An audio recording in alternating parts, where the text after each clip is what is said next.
30 ఏళ్లలో ఆ పోర్టు మళ్ళీ ప్రభుత్వం చేతికి రావాలి అని తలంచితే దాంట్లో 20 ఏళ్ళు అయ్యేపోయింది. ఇంకో 10 ఏళ్ళు ఉంటే ఆ పోర్టు ప్రభుత్వం చేతుల్లోకి వచ్చేది. అలాంటి పోర్టుని 9,000 కోట్లు విలువ చేసేదాన్ని 600 కోట్లకే జగన్మోహన్ రెడ్డి గారు అదానికి కట్టబెట్టేశారు. ఇప్పుడు అదాని పోర్టులో విశాఖ స్టీల్కు సంబంధించి వాళ్ళు ట్రాన్స్పోర్టేషన్కి కావాల్సింది దాదాపు డబుల్ ఛార్జ్ చేస్తున్నారు. అడిగేవాడు ఎవడైనా ఉన్నాడా? పట్టించుకునేవాడు ఎవడైనా ఉన్నాడా? క్రమంగా ఒక్కొక్కటిగా బీజేపీ ప్రభుత్వం కావాలని విశాఖ స్టీల్ని కుంటిదాన్ని చేసింది, అవిటిదాన్ని చేసింది. ఒక్కొక్క రకంగా హ్యాండిక్యాప్ చేసుకుంటూ పోయింది.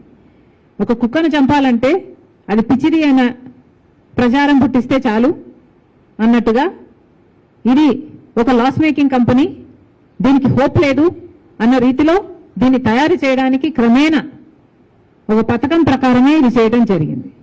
పోనీ మన నాయకులు ఇక్కడ ఏమైనా చేస్తున్నారా అంటే ఒక్కడు కూడా ప్రశ్నించేవాడు లేడు. మొన్నటికి మొన్న 11,000 కోట్ల రూపాయలు గ్రాంట్గా ఇచ్చినట్టుంది కేంద్ర ప్రభుత్వం. 11,000 కోట్ల రూపాయలు ఇస్తామని చెప్పి 8,000 కోట్ల రూపాయలు ఇచ్చారు. 8,000 కోట్ల రూపాయలు నేరుగా విశాఖ స్టీల్కి వచ్చిందట. ఒక అర్ధగంట మాత్రం